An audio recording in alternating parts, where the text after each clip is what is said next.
Hello, my name is Bobby Ott, the superintendent for the Temple Independent School District, and I would like to present to you the final recommended package from our citizens in this community. This package is our bond package that was approved by the board when they called the election August 16th, 2021.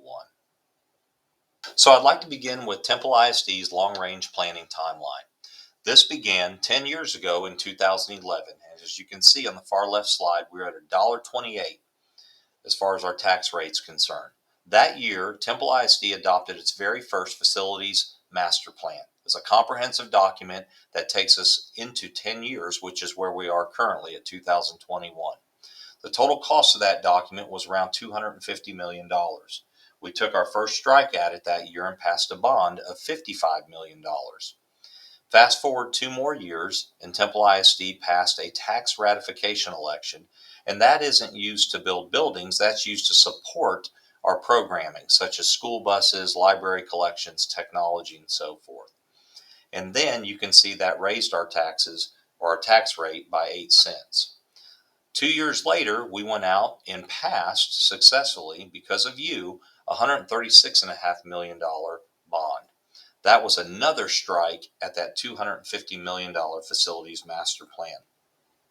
What you can notice pretty quick is between 2011 and 2015, we had three askings of the community, two bonds and a tax ratification election. I also want you to notice that since 2015, we haven't had one single asking. So you fast forward a couple more years and it's 2018, and that's my first year as a superintendent. Our tax rate that year was $1.40. That year, I had heard a lot about growth inside of TISD, how exciting that was to hear. So we went out and conducted our very first demographic study. The results of that study showed that we were going to have about 2,500 units in the southeast quadrant of the Temple ISD attendance boundaries. I also went out and did 50 to 60 community presentations a year just to inform the community about the state of the school district. The following year, in 2019, we were able to drop the tax rate by $1.35. Temple ISD went and conducted our second demographic analysis, and it not only showed growth in the southeast quadrant, but it also showed growth in the northeast quadrant and preliminary discussions for growth in the northwest quadrant as well, over by Kennedy Powell. Our school board had the foresight to get in front of this and went out and purchased property in the southeast quadrant on the corner of Old 95 and Barnhart. This was a 47.5 acre tract of land that allows us to put an elementary and a middle school on that site. The year after, we conducted our third demographic analysis in 2020, and it solidified that we would have almost 7,000 units, 1,000 more students by 2025, and on top of that, we would have 11 new subdivisions inside of Temple ISD. We had to re-up our facilities master plan because we were coming upon a decade from when it was last approved. And in particular, having this new growth element, we had to look at our facilities master plan a lot differently. We were able to lower the tax rate once again by 7 cents for a total of 12-cent decrease since 2018. This is something I'm very proud of. And there are a lot of reasons for this. Values going up, bond refinancing, being good fiscal stewards of our dollars, and operating very efficiently by operating 11 cents under the maintenance and operations cap that the state provides school districts. And here we are in 2021.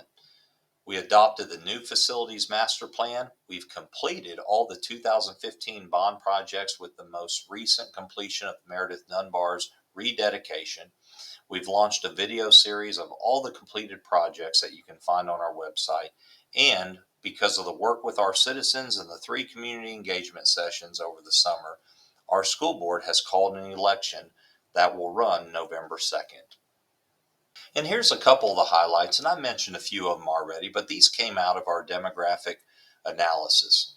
First of all, Temple ISD will have over 9,700 students by 2025. That will be here before we know it. That's 1,000 more students than we currently have. Very proud to boast that our student transfers into the school district have increased by 30% since 2014-15. As I mentioned earlier, Ray Allen and Kennedy Powell will see the largest growth in the next 3 years. So that includes our southeast quadrant, which is the immediate growth, and then in the distant future, the northwest quadrant, which is Kennedy Powell. The average new home price has increased from 183 to 210,000, and something very exciting is we're adding anywhere between 200 and 600 single-family homes per year for the next 5 years in Temple ISD. This provides multiple options for our families in terms of housing inventory. And we will have more than 6,900 planned home lots in TISD within 11 future subdivisions. This slide shows us that growth is coming, it is here, and it is inevitable. The most important slide in this whole presentation is the why. When you're out somewhere and someone stops you and they say, hey, why is Temple ISD going out for a bond? Why did they call a bond election? Well, here's why. The first is to finish the job. We need to take care of our current families. These are family members that have been with us since 2011, 2015, where they have passed bonds to honor the original commitment of the first facilities master plan. Well, part of that is we had 47 portables in the school district in 2011. And our community spoke loud and clear and said, we don't want any more portables. We don't want kids in portables. We want them in main buildings. We've been able to chip away at this over the last couple bonds and rid ourselves of 27 of those portables with a remaining balance of 20. This bond would completely wipe away the portables. There are two ways that you can attack portables in a school district. One, you can eliminate them by building a school out somewhere of, say, 500 and rezoning everyone and moving them out of their neighborhoods and putting them in that school.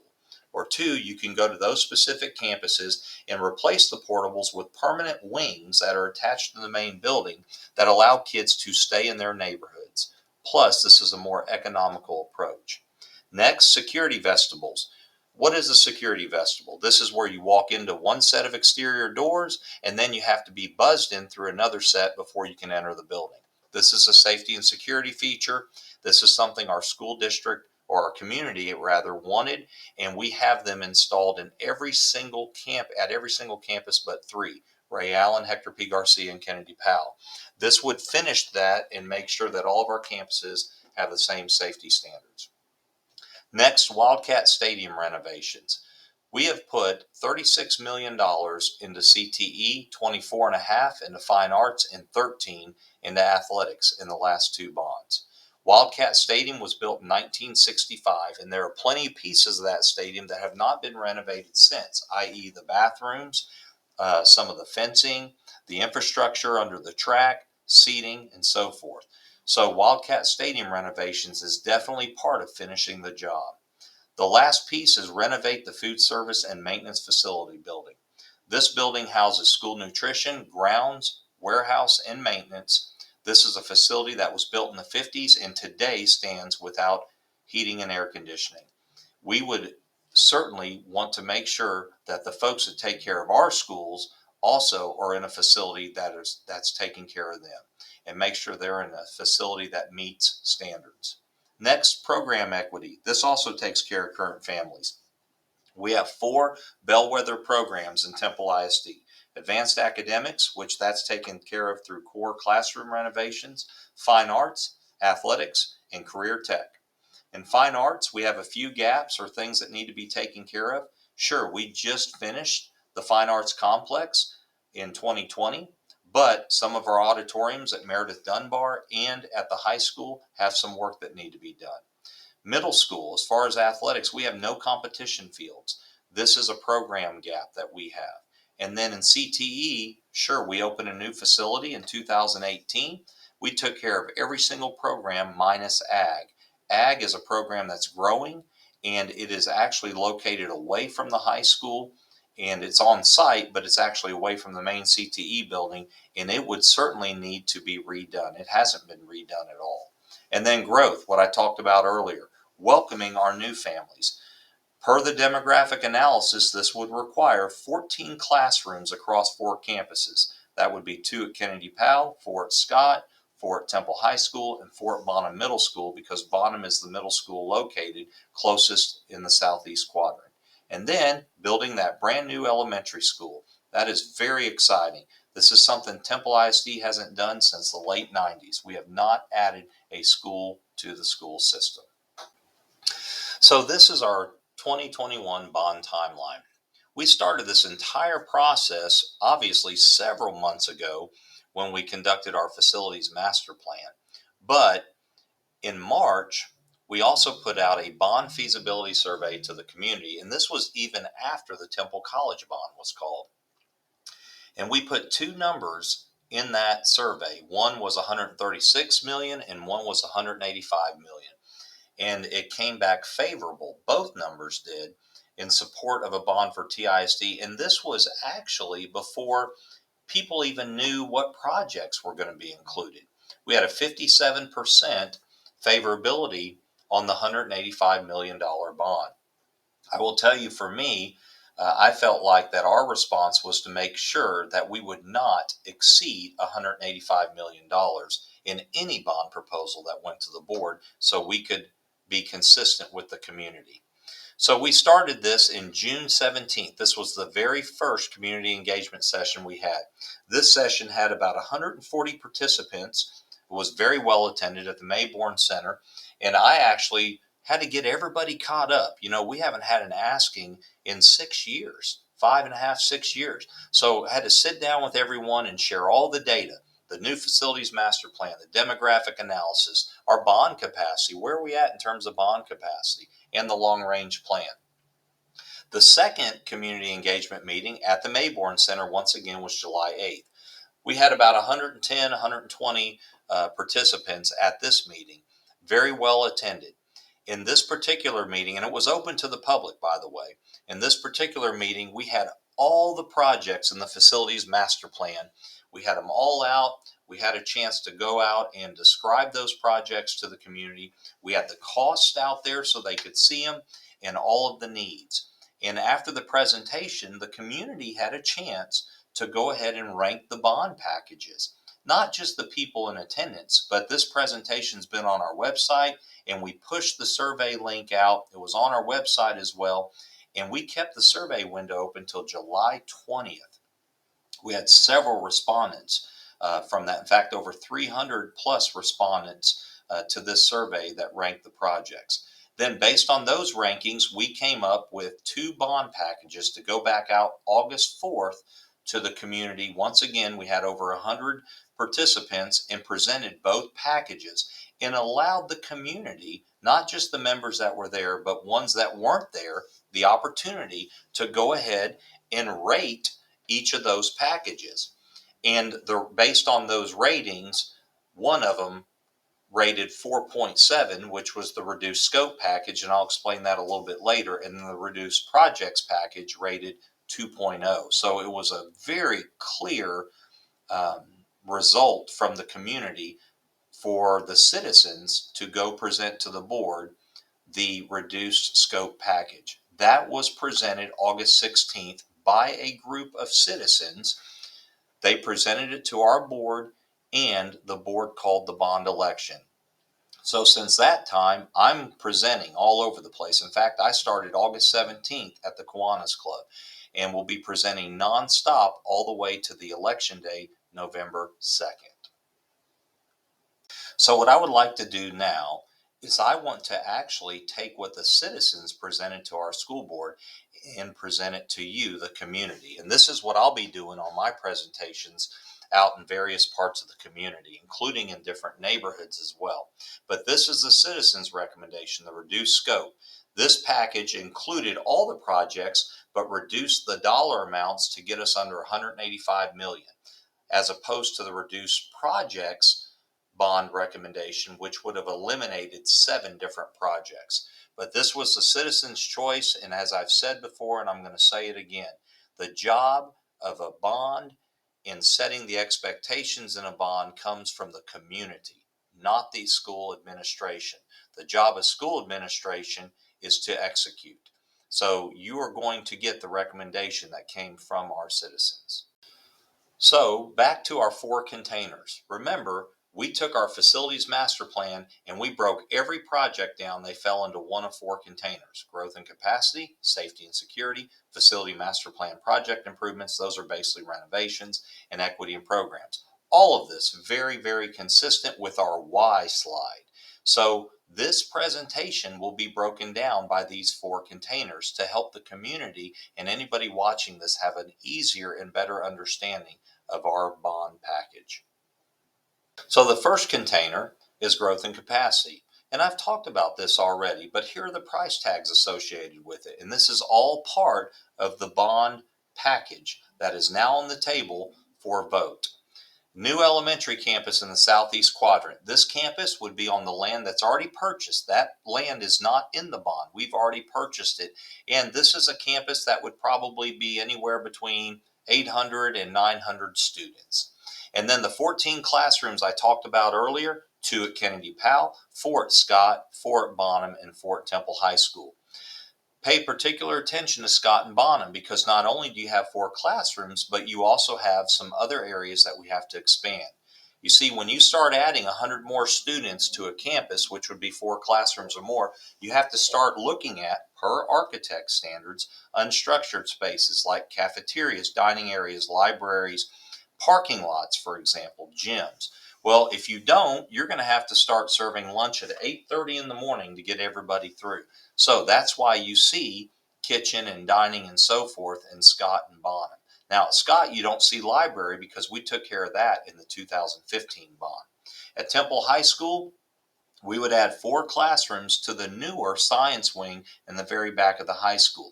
This puts all of our science classes in the back of the high school, and what it does is it replaces the science classrooms that are upstairs in the older part of the high school, because those classrooms no longer meet lab space requirements. So we can convert them to English and math and history classes, which they have plenty of room for, but then actually move those science classrooms out. So we not only gain capacity here, but we also are able to upgrade our science lab. And this is just an example of what elementary number 9 could potentially look like in the southeast quadrant.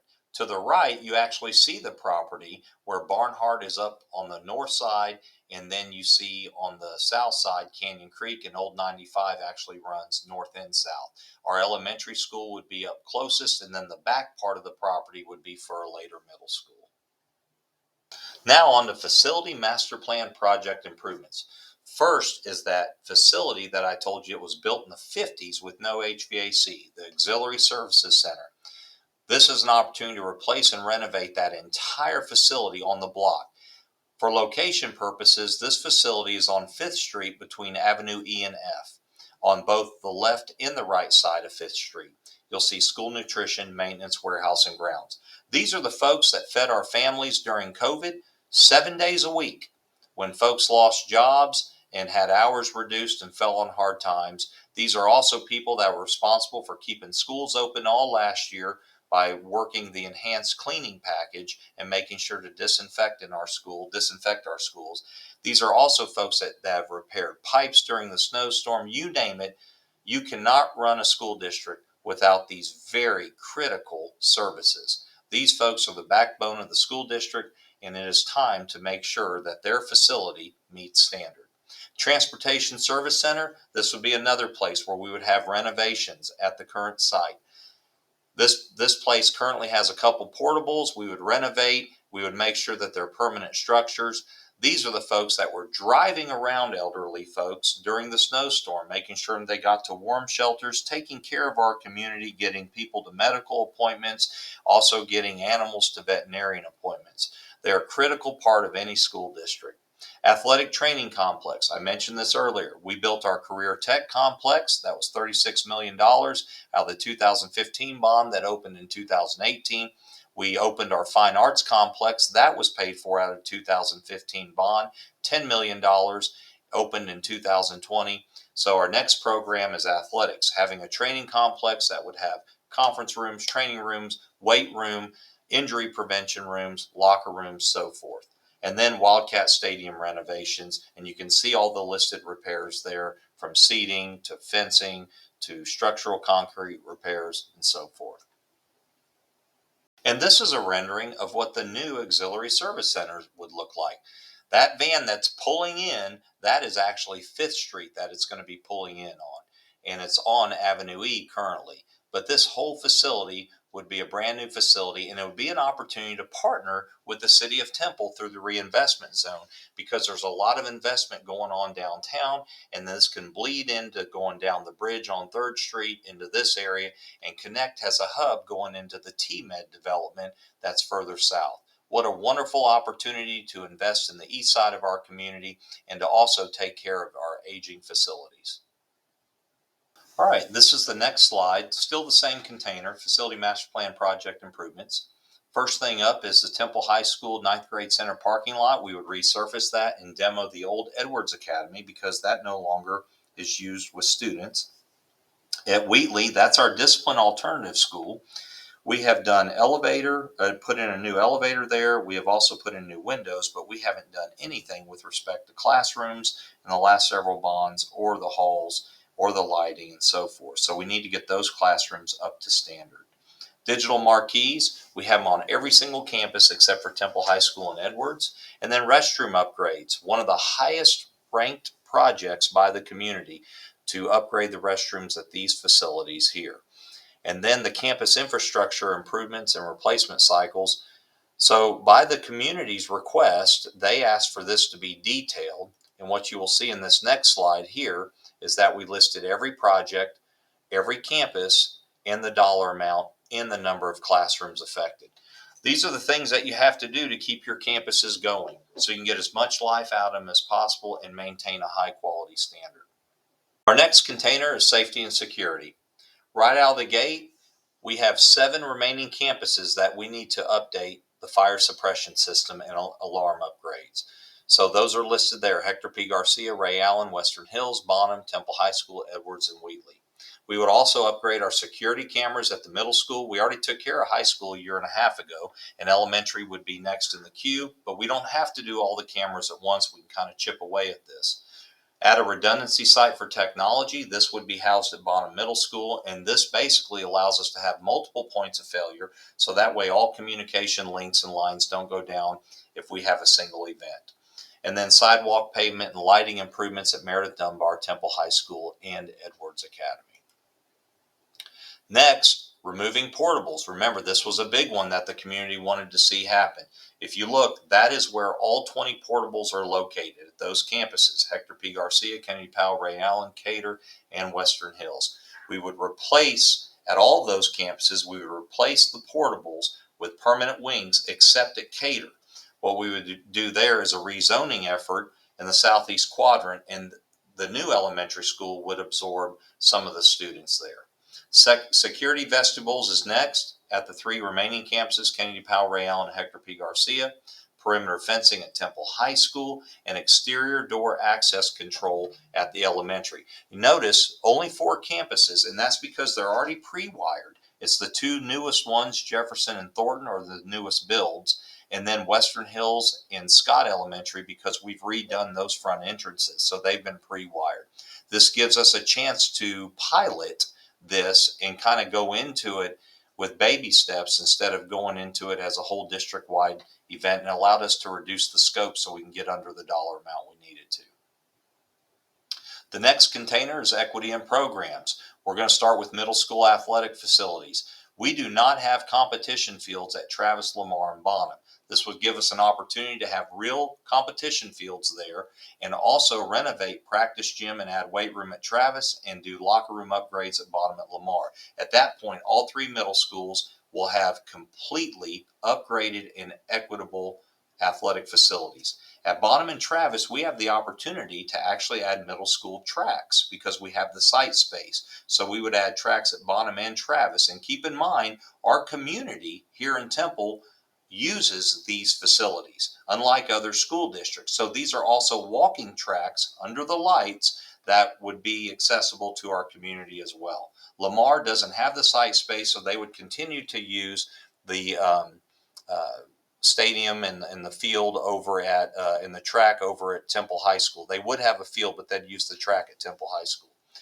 Temple High School Fine Arts Auditorium improvements. We need to upgrade the sound and video there. That hasn't been upgraded since 2007 and has run the course of its life. And I just wanted to show you a rendering of what one of the competition fields would look like. This is Travis Science Academy, and this is actually behind the school. The city owns the property, so this would be a partnership with the city of Temple. So this allows for our Little League sports to compete on this field. Of course, our middle school sports, and look at the walking track for the community in the area. This would include ticket booth, restrooms, track, stadium seating, you name it. And it really dresses up this entire area and invests in this part of the community. This is a community facility, and this is an example of what one would look like. And then the last slide on equity and programs is this one here, our ag barn. We would do addition and renovations at its current site, and then we have some upgrades to do and some facilities we haven't touched in terms of athletics over at the high school, like cheerleading, upgrade the softball and baseball lighting. We haven't had a chance to do that. We have done tennis in the football stadium, but not softball and baseball. Upgrade those to LED, and adding a girls soccer practice field over at Temple High School where the old admin building was, and also taking care of our golf locker room. Replacement improvement of elementary playgrounds. Once again, community facilities. There are a lot of places in this community that do not have pocket parks, for example. So on the weekends, you'll see kids and families going to the elementary school playgrounds and playing on them. Well, these campuses here, we would need to renovate and upgrade, or replace rather, the playgrounds to newer equipment. And then last is the Meredith Dunbar Fine Arts Auditorium. Everything is finished at Meredith Dunbar except for the auditorium seating. Those were installed in 1960, and they need to be replaced. And of course, when you do that, you've got to take care of the ADA access, because at this point, they are not ADA accessible. So here's the summary. Proposition 1, $178.3 million. Everything I talked about earlier, finishing the job, program equity, growth, all the details are there.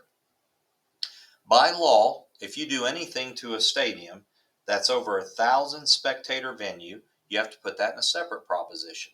We are above board, transparent, and we will be legal. So Wildcat Stadium improvements is a separate proposition when you show up to cast your vote.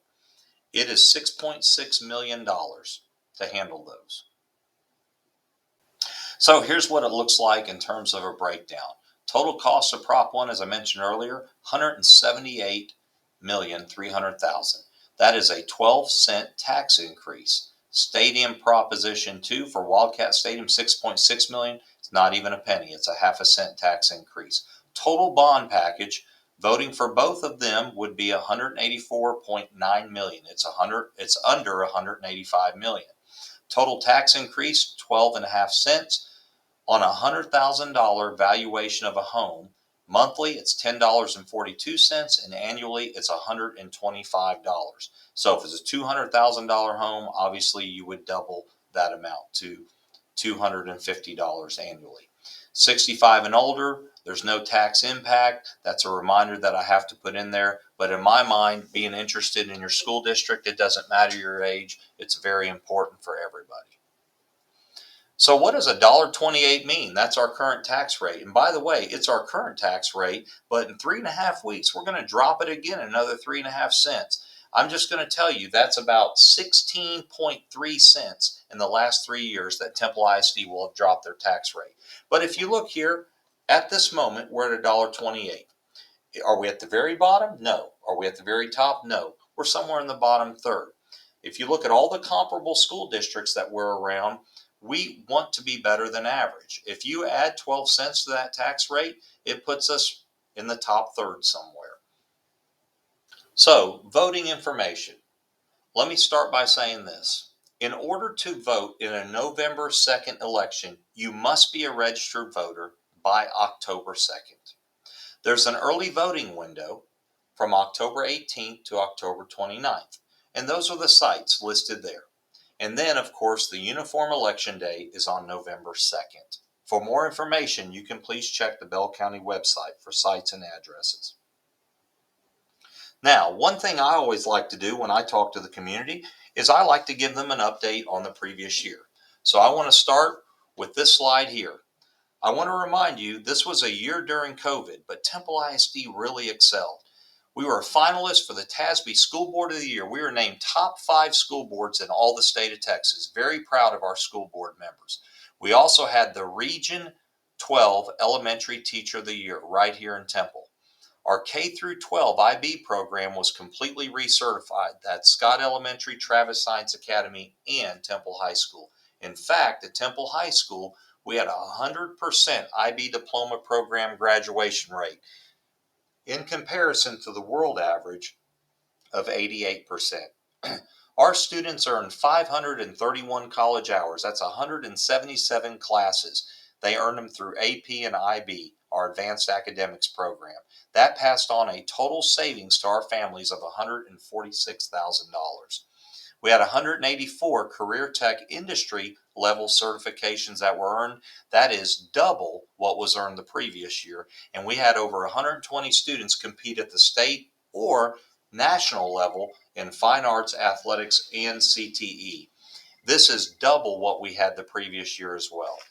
And also, our Temple High School advanced in regionals for for academics in 11 of 17 UIL categories. This is very impressive. We have 20 varsity sports. 17 of them played in the playoffs.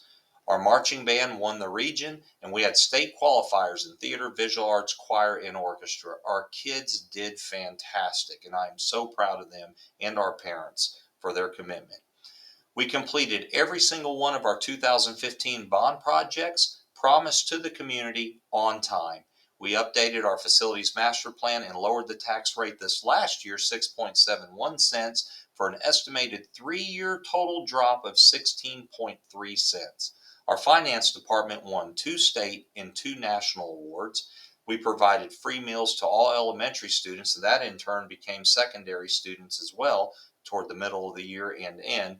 And our communications department won 3 statewide awards. Our school district has been very successful in the past several years, and it's because of you. It's because the expectations you set, it's how hard our students and staff have worked, and at the very end of all of this, we want to make sure we don't let you down and that you are proud of Temple ISD. That is what has happened in the past. I will tell you that if you invest in us, this will continue to happen.